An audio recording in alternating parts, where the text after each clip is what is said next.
दोस्तों last video में हमने समझा कि हमारा मेन एलटी पैनल हम उसको डिजाइन करते हुए के फैक्टर का कितना मोस्ट इंपोर्टेंट रोल है, इसके बारे में हमने बात किया। आपने नो डाउट वीडियो को बहुत सराहा, बहुत लोगों के कमेंट आए। तो मैं आपको एक थर्ड स्टेप की ओर लेके जा रहा हूँ, और वो थर्ड स्टेप है कि मेरे घर में सप्लाई जब आएगी तो मेरे घर के बाहर एक मेन डीबी लगा रहता है, हम जिसको मेन डिस्ट्रीब्यूशन बोर्ड बोलते हैं।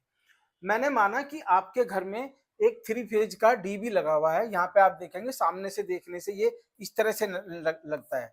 मेन, हम इसको बोलते हैं main LT, sorry main distribution board, dB. ये मेन डिस्ट्रीब्यूशन बोर्ड है, देखने में ऐसा लगता है ये आपका मेन रहा।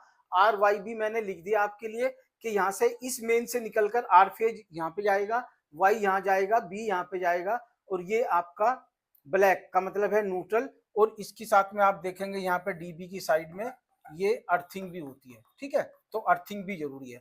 अब यहाँ पे बात कर लेते हैं कि डिजाइन करते हुए वक्त किसका, डीबी का। डीबी का डिजाइन करते हुए वक्त भी क्या हमें के फैक्टर का ध्यान रखना चाहिए?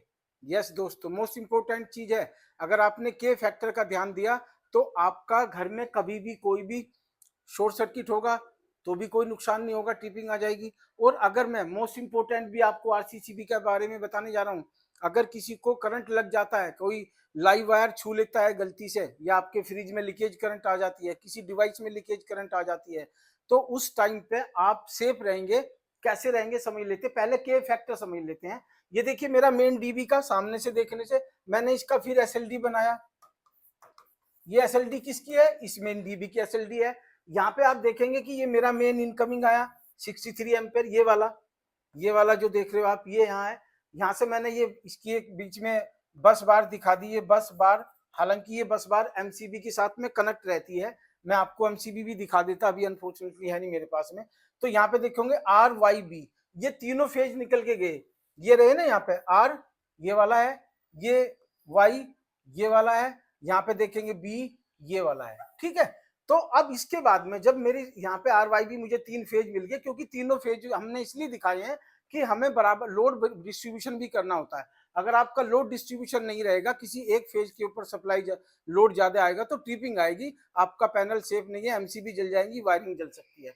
तो यहाँ देखेंगे मैंने 5K लिया है, जो मेरी आउटगोइंग एमसीबी है। अल्टीमेटली जो मेरे घर के अंदर सर्किट गया है उसमें मैंने जो एमसीबी लगानी है, ये जो देख रहे हो आप, ये एमसीबी है। एमसीबी का मतलब माइनेचर सर्किट ब्रेकर। ये 5K ये लिया मैंने। जो 63 एम्पियर का मेन है ये मैंने लिया है 10K। क्यों लिया है?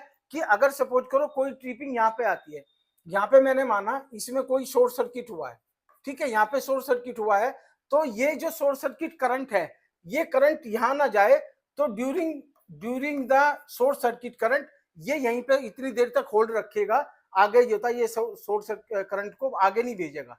अगर आगे चलेगी तो यहाँ ट्रिपिंग आ जाएगी, यहाँ पे ट्रिपिंग आएगी तो आपकी जो वाई और बी है ये भी बंद हो जाएंगे, पूरे घर की सप्लाई बंद हो जाएगी। तो इससे क्या फायदा है कि केवल आपका, अगर किसी एसी में, कूलर में, फ्रिज में या किसी एक डिवाइस में फॉल्ट हुआ है तो आपका पूरी डीबी बंद नहीं होने वाली। यहाँ देखेंगे सबसे बड़ी बात है सोचने वाली कि अगर ये तो हुआ शॉर्ट सर्किट के अगेंस्ट में प्रोटेक्शन, मैंने यहाँ 5K ले लिया, यहाँ पे मेरा 10K है, तो मेरा मेन डीबी वो नहीं होगा, ट्रिप नहीं होगा। इसी तरह से ये वाली ट्रिपिंग मेरी मेन एलटी पैनल पर भी नहीं जाएगी, जो मैंने लास्ट वीडियो में बताया आपको। लास्ट वीडियो में मैंने यही बात बताई कि अगर किसी एक सर्किट पे करंट शॉर्ट सर्किट होता है तो मेरा मेन पैनल ट्रिपिंग नहीं आता, क्योंकि मेन पैनल ट्रिप होता है ना, तो नो डाउट आपकी प्रोटेक्शन तो हो गई कि अगर कहीं पे सपोज करो शॉर्ट सर्किट हुआ है तो आपका मेन पैनल बंद होगा, वो तो प्रोटेक्शन हो गई, बट उस प्रोटेक्शन का ये नुकसान हुआ कि आपकी सबकी सप्लाई बंद होगी। अब यहाँ पे मोस्ट इंपोर्टेंट समझ लेते हैं दोस्तों, ये जो मेन मैं यहाँ लिख रहा हूँ, ठीक है, ये मेन क्या है आपकी, एमसीबी भी लगा सकते हो। तो एमसीबी क्या करेगी?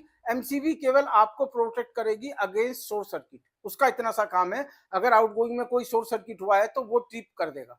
बट कुछ लोग यहाँ पे आइसोलेटर लगा देते हैं। आइसोलेटर मैं जो तक कहूंगा नहीं लगाना। आइसोलेटर क्या है? ट्रिप नहीं करता, वो केवल ऑन ऑफ का काम करता है। दूसरा आता है, फिर आप देखेंगे आरसीबी। आरसीबी का मतलब है रेजिडुअल करंट सर्किट ब्रेकर। ये दोस्तों पहले इसकी जगह ईएलसीबी आती थी, ईएलसीबी अब बंद हो गई है, आरसीबी आई है। और जैसे अगर सपोज करो आउटगोइंग में आपके कोई करंट लीकेज आ गई, फ्रिज में आ गई, कूलर में आ गई, किसी डिवाइस में आ गई, वहां पे करंट आ गई, अगर लीकेज करंट आ गई या आपने गलती से वायर छू लिया, तो ये आरसीसीबी अगर लगी है आपकी तो ये ट्रिप कर जाएगी। ये यहाँ पे इस केस में ये मेन ही ट्रिप करेगी, क्योंकि घर में कहीं पे भी करंट लीकेज आ सकती है, लीकेज करंट आ सकती है, तो ये मेन ही ट्रिप हो जाएगी।